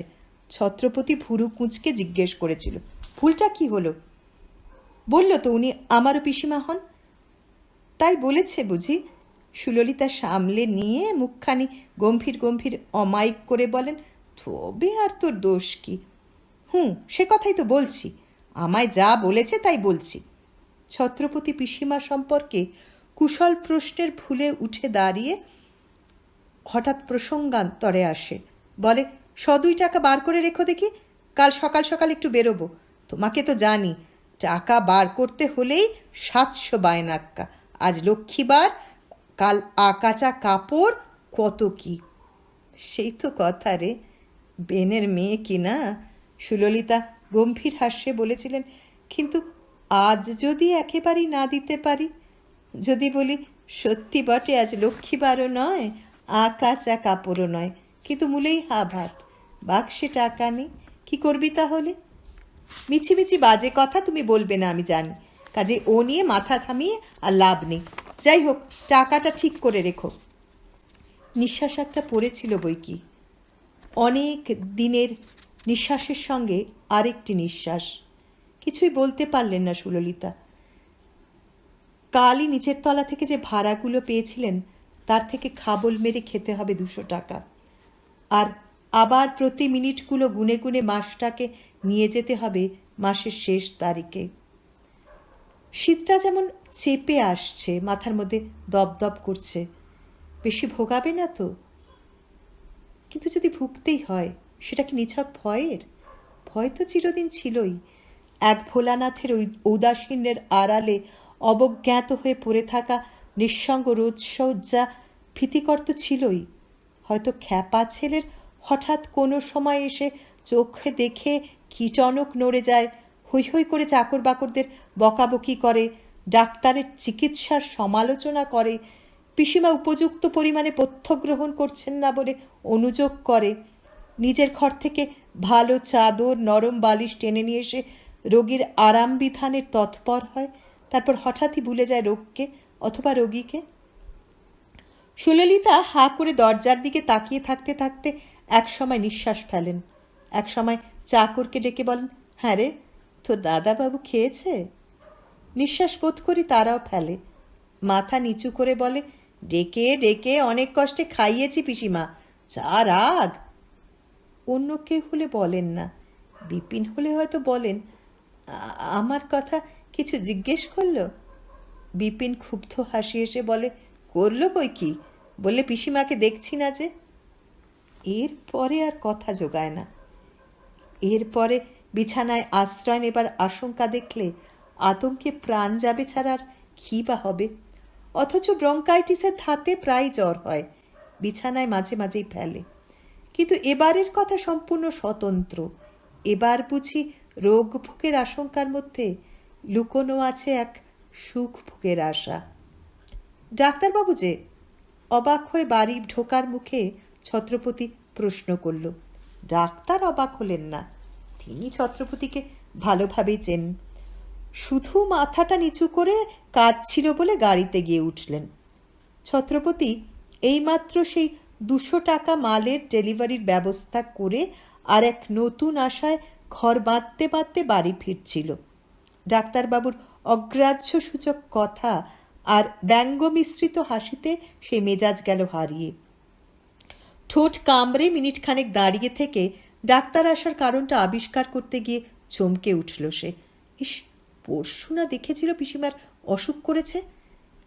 হঠাৎ সেই মেয়েটার কথা মনে পড়ে গেল। সে মেয়েটা কি চলে গেছে, না পিসিমাকে দেখবে বলে রয়ে গেছে? কোথায় ছিল এতদিন? নামটা আমি বা কি, ছিছি কি লজ্জা। ছত্রপতি না হয় সেদিন তাকে ডাক্তারের কথা তুলে ধমক দিয়েছিল। না, বউ করে বাড়ি ঢুকে সোজা চলে গেল পিসিমার ঘরের দিকে, আর দরজার কাছে গিয়ে চমকে গেল। পিসিমার বিছানার ধারে সেই মেয়েটি বসে। অসুখ কি খুব বেশি? কি বলবে ছত্রপতি? না, শুনতে ঠিক হচ্ছে না। তাহলে কি বলবে যে জ্বর কত? না, তাও ভালো লাগছে না। ছত্রপতির জীবনে বোধ করি এমন সমস্যা এই প্রথম। ধ্যাৎ, কি বা হবে? কেউ ওকে এত পদমর্যাদা দেবার আছেই বা কি?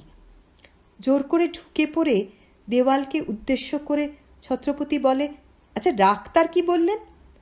সুললিতা চমকে চোখ তুলে একবার তাকালেন, তারপর বললেন, তোর সময় হলো? সময় আবার কি? আমি কি করে জানবো? বাড়ির কেউ আমাকে বলেছে অসুখ করেছে, ডাক্তার আসছে, আমি কিছু জানতে পারছি না। বাড়ির একটা যেন লোকই নই আমি।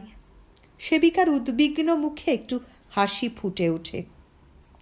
সুললিতার বিষণ্ণ মুখে ম্লান হাসি। বলেন, তুই কি কখনো জানতে চেষ্টা করেছিস রে? চেষ্টা? আমার সময় কোথায়? বিপিন বলতে পারে না? বিপিন, এই বিপিন! সমস্ত লজ্জা বুঝি ওই হাঁক ডাকের আড়ালেই ঢাকতে চায় ছত্রপতি। বিপিনের সাড়া পাওয়া যায় না। সহসা ভারী পাংশু আর দুর্বল দেখায় ছত্রপতিকে। বিছানার প্রান্ত থেকে একজন বলে, বিপিন যেখানে আছে সেখানে আপনার গলা পৌঁছবে বলে মনে হয় না, মিথ্যেই পরিশ্রম করছেন। কেন, বিপিন কোথায়, মারা গেছে? এবার আর হাসির আভাস নয়, স্পষ্টই হেসে ওঠে অপরাজিতা। বলে, না, অতটা দূর পর্যন্ত বোধহয় এখনো যেতে পারেননি, দেশে গেছে। কেন, দেশে কেন? পিসিমার অসুখ, আক্কেল নেই একটা। সুললিতা আস্তে বলেন, থাম পথু, তুই আর অন্যের আক্কেলের সমালোচনা করিস না, লোকে হাসবে যে। ছত্রপতি সামনে বসে থাকা মানুষটার বাঁকা হাসির দিকে তাকিয়ে জ্বলে উঠে বলে, তার হাসবে কেন? বাইরের লোককে বাড়িতে এনে বসিয়ে রাখলে। আহ পতু, কাকে কি বলছিস? আজ যদি অপরাজিতা না থাকতো তো পিসিকে চোখেও দেখতে পেতি না, একা ঘরে মরে পড়ে থাকতাম। আর কি? ছত্রপতির ঠোঁট কুঁচকে বলে, এতদিন উনি ছিলেন বলেই না স্রেফ মরে ভূত হয়ে আছো তুমি। এক অর্থে তাই রে, ঠিকই ছিলাম, বেঁচে ছিলাম না। সুললিতা হাসেন। ও, তা ইনিই বুঝি তোমার মৃতদেহে প্রাণ সঞ্চার করেছেন? তাহলে আর ডাক্তার ডাকার দরকার কি ছিল? ওর উপস্থিতিতেই তো রোগ আরাম হয়ে যেত। এই দেখো, আমি কেমন আছি তুই জিজ্ঞেস করবি, তা নয় ঝগড়া শুরু করে দিলি। কি ছেলে রে তুই! জিজ্ঞেস করবার কি আছে? বেশ তোফাই তো আছো দেখছি, সেবা হচ্ছে, যত্ন হচ্ছে। চোখটা আস্তে আস্তে বুজে ফেলেন সুললিতা। অপরাজিতা ব্যস্ত হয়ে উঠে বলে, কষ্ট হচ্ছে পিসিমা, জল খাবে? না থাক, জল খাবো না, তুই ঘরে যা পতু। না, আমি ঘরে যাব না, তোমাকে ওষুধপত্র খাইয়ে দেব, জেদের সুরে ছত্রপতি বলে। হঠাৎ খিলখিল করে হাসতে থাকে অপরাজিতা, আর সেদিকে তাকিয়ে রাগ করে উঠে যায় ছত্রপতি। ছত্রপতি যাবার সঙ্গে সঙ্গেই এলেন শঙ্করবাবু। অসুস্থের খবর নেওয়া উচিত বোধে কাল থেকে তিনি 2-3 বার এসেছেন। শান্ত মৃদু গলায় বলেন, কেমন বোধ করছেন এখন? কৃতার্থ হয়ে যাওয়া মনের ছায়া পড়া মুখকে নির্লিপ্ত করবার সাধনা করতে করতে সুললিতা উত্তর দেন, ভালো। ডাক্তার এসেছিলেন? উত্তর দেয় অপরাজিতা। বলে, এই তো একটু আগে এসেছিলেন বাবা, বললেন বরাবরই ব্রঙ্কাইটিসের ধাত, অথচ সাবধানতা নেই, তাই মাঝে মাঝেই। কেন সাবধান হন না আপনি, শরীর যখন আপনার সুস্থ সবল নয়? সুললিতা অল্প হাসেন, বলেন, এই দুর্বল শরীর নিয়েও তো অনেকগুলো বছর পার করে দিলাম, এবার আশা করেছিলাম হয়তো ছুটি মিলবে। শঙ্করবাবু সহসা গম্ভীরভাবে বলে ওঠেন, আশা করেছিলেন? সত্যিই আপনার ছুটি পেতে ইচ্ছে করে? আর কতদিন খাটবো বলুন? ও কথা থাক, আসল কথা উত্তর দিন, সত্যি আপনার মরতে ইচ্ছে করে? তাহলে হচ্ছে এই সেই গতানুগতিক শেখা কথা। কেন এমন বলেন? ভগবানের দেওয়া এই জীবন, এমন কথা বললে ভগবান আহত হন যে। সুললিতা কি এমন অপূর্ব কথা জীবনে শোনেননি? কত কথা, কতই তো শুনেছেন। দেশে আর যা কিছুরই অভাব থাক, ধর্ম কথার তো অভাব নেই। তবু যেন মনে হলো এমন পরিচ্ছন্ন কথা তিনি আর শোনেননি। কিন্তু হলে কি হবে? উত্তর সেই গতানুগতিকভাবেই দেন। বলেন, আমাদের জীবনের আর কি মূল্য বলুন? জীবনের মূল্য জীবনই সুললিতা দেবী, সমাজ সংসারের বাটখারা দিয়ে ওর মূল্য ধার্য করার চেষ্টা করবেন না। আপনি যে অর্থে বলছেন সে অর্থে তো জীবনের কোনো মূল্য নেই। উপার্জন থেকে আমি অবসর নিয়েছি। সুললিতা ব্যগ্রভাবে বলে, কি যে বলেন, কিসে আর কিসে, আপনাদের সঙ্গে আমাদের তুলনা। শঙ্করবাবু মৃদু হেসে বলেন, এ তর্ক এক কথায় শেষ হবে না, ওটা তোলা থাক। আজ আপনি অসুস্থ, তবে এইটুকু অনুরোধ, ঈশ্বরের দেওয়া জীবনকে মূল্যহীন ভেবে অবহেলা করবেন না। জীবনের মূল্য কোনো দিনের মতো স্থিরকৃত হয়ে যায় না, মূল্যের রূপান্তর ঘটে। আজ যেখানে চরম শূন্যতা, হয়তো কালই সেখানে পরম পূর্ণতার প্রকাশ ঘটে। কিন্তু থাক, বলছি তো, তর্ক পরে হবে। শঙ্করবাবু উঠে পড়েন, অপরাজিতা উঠে পড়ে, বলে, যাচ্ছি পিসিমা, বাবার খাবার সময় হলো। আর সুললিতা একা শুয়ে শুয়ে ভাবেন, এ তিনি কোন পথে যাচ্ছেন, স্বর্গের পথে না নরকের পথে? এই দীর্ঘ জীবনটা নিষ্কলঙ্ক পবিত্রতার মধ্যে কাটিয়ে কিন্তু একটা শ্রদ্ধাযোগ্য ব্যক্তিকে শ্রদ্ধা করাটা কি অপবিত্রতা? রোগ সারতে দেরি হয় না সুললিতার। কি অসহ্য এক মানসিক দ্বন্দ্বে অবিরত ক্ষতবিক্ষত হতে থাকেন তিনি। যদি অসুখ না করত, যদিও অসুখের পথ ধরে এমনভাবে ঘনিষ্ঠ পরিচয় না হতো, যদি তর্কের পথ ধরে সুললিতাকে কেউ না বোঝাতো, জীবনের মূল্য কখনোই চিরদিনের মতো স্থিরীকৃত হয়ে যায় না। তর্ক করেন শঙ্করবাবু, কিন্তু সে তর্কে উদ্দামতা নেই, দৃঢ়তা আছে। কিন্তু উনি কি বোঝেন সামান্য সেই তর্কের কথাগুলো কোথায় কিভাবে কাজ করে? ওদিকে অপরাজিতা ভেসে চলে এক নতুন জোয়ারে। অসাধারণের প্রতি আকর্ষণের মতো অস্বাভাবিকের আকর্ষণও কি তীব্র হয়? না হলে এমন করে কেন ভেসে যাচ্ছে সে? একই বাড়ির চারখানা দেওয়ালের মধ্যে দুটি নাটকের অভিনয় চলে। বিধাতা পুরুষের লেখা সেই দ্বিতীয় নাটকের নায়ক নায়িকা অনবরত দ্বন্দ্বের মধ্যে দিয়ে সমাস রচনা করে চলে। দু একজনের ক্ষমার প্রতিমা হলেও কৌতুকে প্রখর, আর অপরজন সব বিষয় উদাসীন হলেও রীতিমতো মেজাজি। কাজী কথাবার্তার ধরন অবিরতই ঝগড়ার কান ঘেঁষে চলে। অপরাজিতা বলে, রাত দিন বসে বসে শুধু নিজেকে ভোলানো কেন? সত্যিকারের শিল্পী আপনি কোনো দিন হতে পারবেন না, এই হলো খাঁটি কথা। ছত্রপতি বলে, আপনার কথাটা খাঁটি, সর্ষের তেলের মতোই ঝাঁঝালো। তবে একটা কথা কি জানেন, চাষা না জানে মদের স্বাদ। উফ, কি অহংকার! শিল্পী যদি হবেন তো একটা কাজও সম্পূর্ণ করে তুলতে পারেন না কেন? শিল্পী বলেই তো পারি না। রামশ্যাম যদুমধু হলে কবেই আস্ত স্ট্যাচু বানিয়ে বাজারে ছাড়তে শুরু করতাম, ঝপাঝপ রোজগার হতো।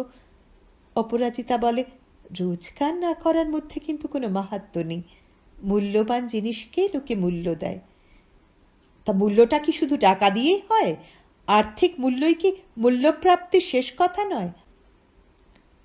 আহা, বুঝলাম পরমার্থিক মূল্যের কাছে আর কিছুই দাঁড়াতে পারে না, কিন্তু বনেতটা আর্থিক মূল্যের উপর না থাকলে পরমার্থিকের প্রাচীর দাঁড়িয়ে থাকার কিসের উপর বলুন তো? সুখের উপর, আনন্দের উপর। এমনভাবেই কথা চলতে থাকে দুজনের মধ্যে। অপরাজিতা মাঝে মাঝে অবাক হয়ে তাকিয়ে থাকে, বলে, আপনার কি ধারণা আপনার বাপ ঠাকুরদা রেখে যাওয়া টাকাতেই আপনার জীবন রথের চাকা গড়গড়িয়ে চলছে? কেন, ধারণাটা ভুল নাকি? ছত্রপতি তাকায় অপরাজিতার দিকে। ব্যঙ্গ হাসির ঝিলিক খেলে যায় অপরাজিতার মুখে। বলে, আশ্চর্য, আপনি কি সত্যিই অন্ধ? জানেন কিভাবে সংসার চালান পিসিমা? কি অভাব অনটনের মধ্যে। অভাব অনটন? নিশ্চয়ই, দেখুন দেখি খোঁজ করে, নিজে কত কষ্ট করে আপনাকে নিশ্চিন্ত রেখেছেন তিনি। ছত্রপতি ফুরু কুচকে 1 মিনিট তাকিয়ে মাথাটা ঝাঁকিয়ে বলে, তা কষ্ট অভাব কেউ যদি নিজে সংগ্রহ করে, আমি কি করব? এতই যদি কষ্ট, শ্বশুরবাড়ি না কোথা থেকে রাজ্যের দুস্থ আত্মীয় জোগাড় করে তাদের আশ্রয় দিতে গেছেন, তাদের জন্যই বোধহয়। আত্মীয়কে আশ্রয়? সে আবার কোথায়? কেন, সারা নিচের তলাটাই তো কতগুলো বাজে লোকে ভর্তি, কি দরকার ছিল ওদের বাড়িতে এনে তোলার? আবার দোতলাতে না কোথায় যেন শঙ্করবাবু না কাকে যেন আশ্রয় দিয়েছেন সেসব শুনতে পাই। এত লোককে আশ্রয় দেবার শখ হলে হঠাৎ থেমে পড়তে হয় ছত্রপতিকে, কারণ অপরাজিতা বুঝি হাসতে হাসতে বিদীর্ণ হয়ে যাচ্ছে। কি হলো, হাসছেন কেন? কিন্তু উত্তর কে দেবে? যে দেবে, হাসতে হাসতে তার দম বন্ধ হয়ে যাচ্ছে। কিন্তু শুধু হাসি বুঝি বিধাতার আইনে বেআইনি? তাই অনাবিল হাসি আর আনন্দের মাঝখানে দুম করে একটা হাতুড়ি মেরে বসেন তিনি। নইলে সুললিতা যা চেয়েছিলেন তাই তো ঘটেছিল। অপরাজিতা তো তার সেই খ্যাপা পাগলের তীব্র আকর্ষণেই ভেসে চলেছিল প্রেমের অমরাবতী লোকে।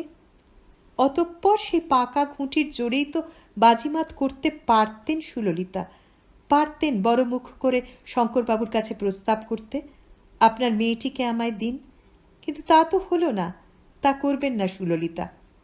যা করলেন তা অভাবিত। হঠাৎ চিরদিনের মতোই সংসার থেকে বিদায় চাইলেন তিনি। তীর্থবাসিনী হবেন সুললিতা। সমস্ত সংসারটার উপর বাজ পড়ল। সবাই শত সহস্রবার প্রশ্ন করল, কেন কেন কেন সুললিতা সংসার ত্যাগ করবেন? আর সংসার কেন? সুললিতা শুধু একটা কথাই বললেন। ছত্রপতি অসহিষ্ণু হয়ে বলল, কেন? এত ধর্মকাজ করে তোমার আশা মিটছিল না? বেশ, যাচ্ছ যাও, তবে তোমার ওই পুষ্যির পালকে ভাগিয়ে দিয়ে যেও, আমি অত সব দেখতে পারবো না। সুললিতা হেসে বলেন, ওদের তোকে দেখতে হবে না রে, ওরাই তোকে দেখবে। অপরাজিতা বলে, তোমার মনে যদি এই ছিল তো মা হারা মেয়ের মা হতে গেলে কেন? মা তো আমি রইলাম রে। থাক, আর ছেলে ভালো ভোলানো কথা কইতে হবে না, এখন বলে যাও আমি কি করব।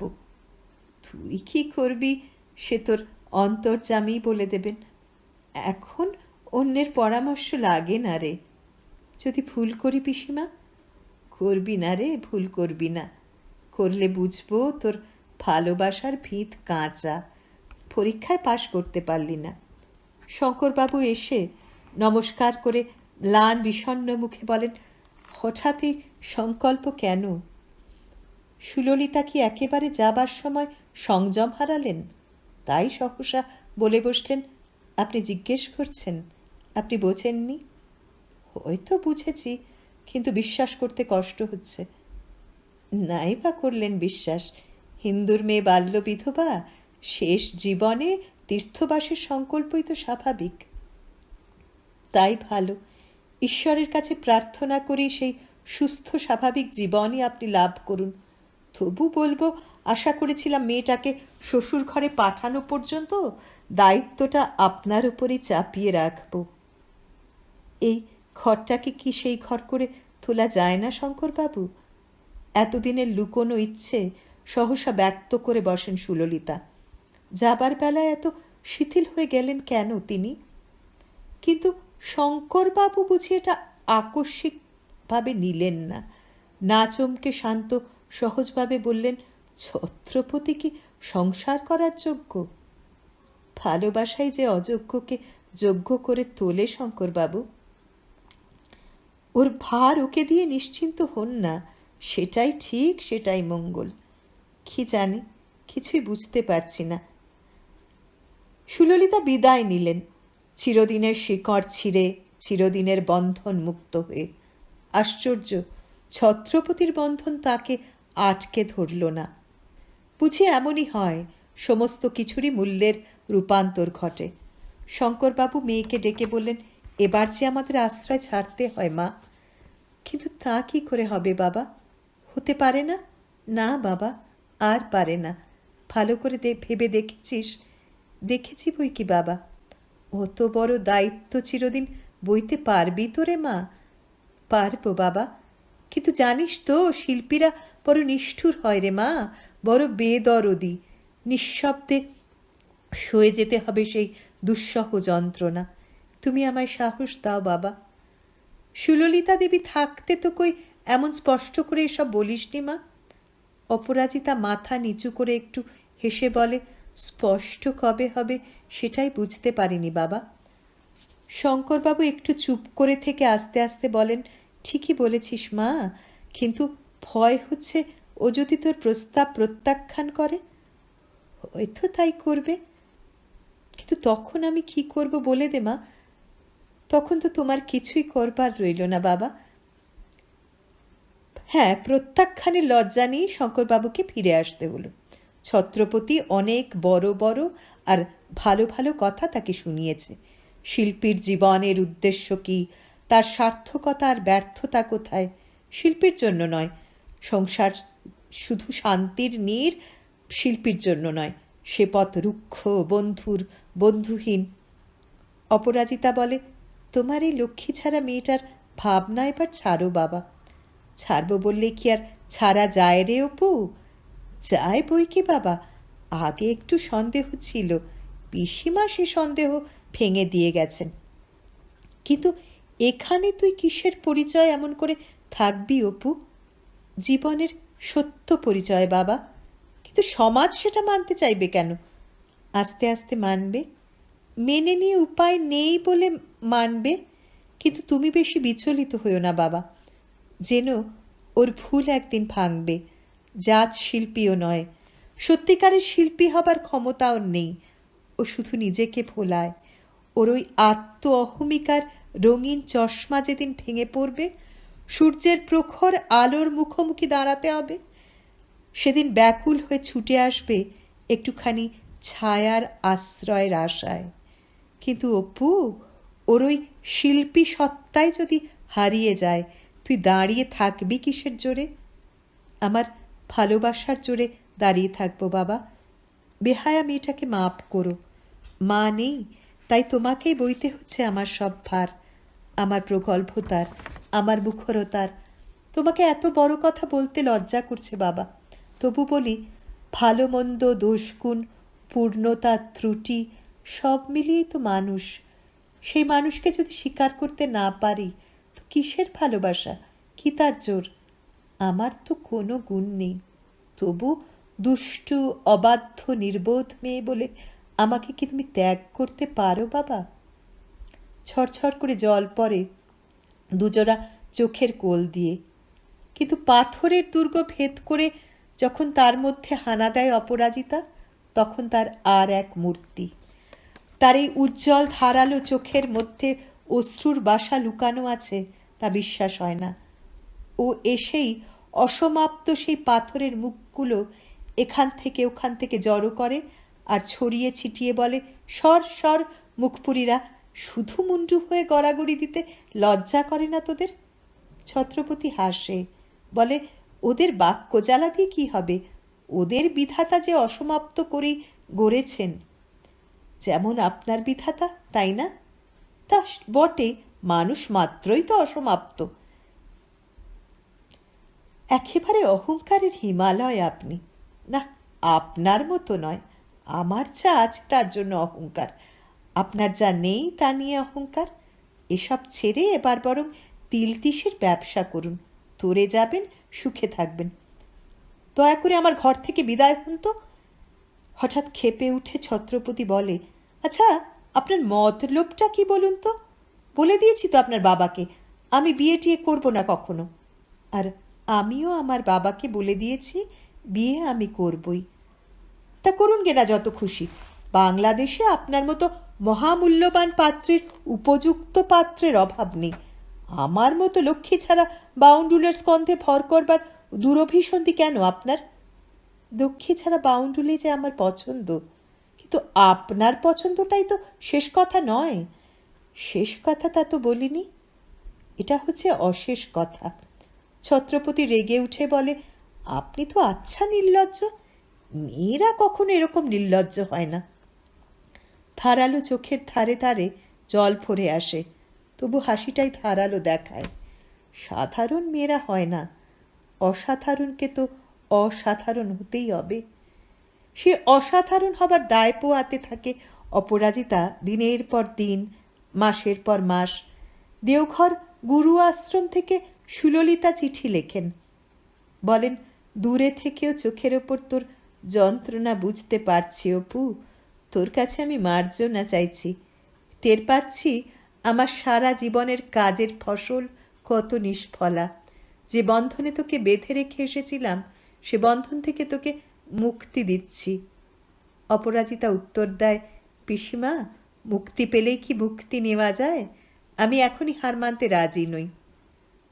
জাপান থেকে শঙ্করবাবু চিঠি লেখেন, অপু, দূরে চলে এসেছি তোর ওপর বিরক্ত হয়ে নয়, পৃথিবীর ওপর বিতরাগ হয়েও নয়। এসেছি দূর থেকে নিজেকে পৃথক করে সমস্ত সংসারটাকে দেখব বলে। মনে হচ্ছে এখান থেকে তোকে বুঝতে পারলাম, তাই তোকে আজ শুধু ভালোই বাসছি না, শ্রদ্ধাও করছি। অপরাজিতা উত্তর দেয়, লেখে, বাবা এমন চিঠি কেন দাও যে পড়ে কান্না পায়? ঘরে ঘরে আত্মীয় স্বজন পাড়াপড়শি বলে, এতদিন জানা ছিল কেলেঙ্কারির একটা সীমা আছে, এরা দেখালো তাও নেই। ছত্রপতির বন্ধুরা বলে, কি বাবা এখনো সে মুন্ডু গড়াই চলছে? একখানা মডেল জোগাড় করেছ, এবার ভাবনা কি, লেগে পড়ো না। মডেল মানে? ফুরু কোচকায় ছত্রপতি। ওই হলো, যা বলো ভাই, তুমি কিন্তু খুব দেখালে, আর তোমার ফারাটে ভদ্রলোককেও বলিহারি দি। ছত্রপতি ফের ভুরু কোঁচকায়। ফারাটে? ফারাটে মানে? আরে বাবা, তোমার মডেলের পিতৃদেব। ওরা ফারাটে হতে যাবে কেন? ওরা পিসিমার আপনার লোক, যত রাজ্যের কুটুম জুটিয়ে বাড়িতে পুষে রেখে পিসিমা দিব্যি তীর্থবাস করতে চলে গেলেন। দেখছিস তো নিচের তলাটা, নুইসেন্স। কথা শেষ হয় না বন্ধুর হাসিতে। ও, ওরা বুঝি তোর আশ্রিত?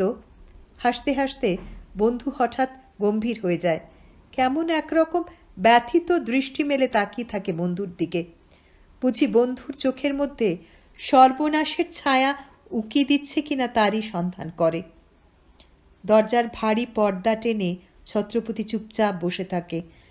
বসে বসে স্বপ্ন দেখে পৃথিবী জোড়া কীর্তির। না, সাধনা থেকে তাকে কেউ বিচলিত করতে পারবে না। স্ত্রীপুত্র পরিবার? জীবনে না, নুইসেন্স। চারিপাশে ছড়ানো ছিটানো থাকে অসমাপ্ত মূর্তির মেলা, টুকরো পাথর, এবড়ো খেবড়ো পাথর, নিটোল নিখুঁত এক একখানা মুখ জেগে থাকে তার ফাঁকে ফাঁকে। সে মুখগুলো যেন ম্লান বিষণ্ণ চোখে চেয়ে থাকে এই ব্যর্থ সাধকের দিকে। যে মানুষটা শুধু স্বপ্ন দেখবে, কোনোদিনই পৌঁছতে পারবে না সাফল্যের স্বর্গলোকে। আর তার সেই স্বপ্ন রঙিন চশমার মধ্যে থেকে যে পৃথিবীকে দেখবে, সে এক অব্যক্ত পৃথিবী। ভালোবাসা ওর নাগাল পাবে না, স্নেহ ওর বন্ধ দেওয়ালে ধাক্কা খেয়ে ফিরে যাবে, প্রেমও দরজায় মাথা কুটে মরবে, ও টের পাবে না। আর যদি কোনো দিন বাস্তব পৃথিবীর রূঢ় আঘাতে ভেঙে যায় ওর রঙিন স্বপ্ন, হয়তো পাগল হয়ে যাবে, হয়তো আত্মহত্যা করবে, হয়তো উচ্ছৃঙ্খলতার নরকে তলিয়ে যাবে। ডম্বরুপতির বংশধররা আর ধাপে ধাপে নেমে আসবে না, এ ধাপে এসেই আটকে যাবে। কিন্তু তবু আশা ফুরোয়নি, তবু প্রেম জেগে থাকবে প্রতীক্ষা নিয়ে। আর হয়তো প্রেমই পারবে ওকে একদা কোনো দিন সহজ পৃথিবীর উজ্জ্বল আলোয় ফিরিয়ে আনতে। শুনছিলেন আশাপূর্ণা দেবীর গল্প সানগ্লাস। আবার ফিরব খুব তাড়াতাড়ি নতুন গল্প নিয়ে। আসন্ন দীপাবলির সবাইকে শুভেচ্ছা জানাই, সব শ্রোতাদের। আজকের মতো বিদায় নিচ্ছি, নমস্কার।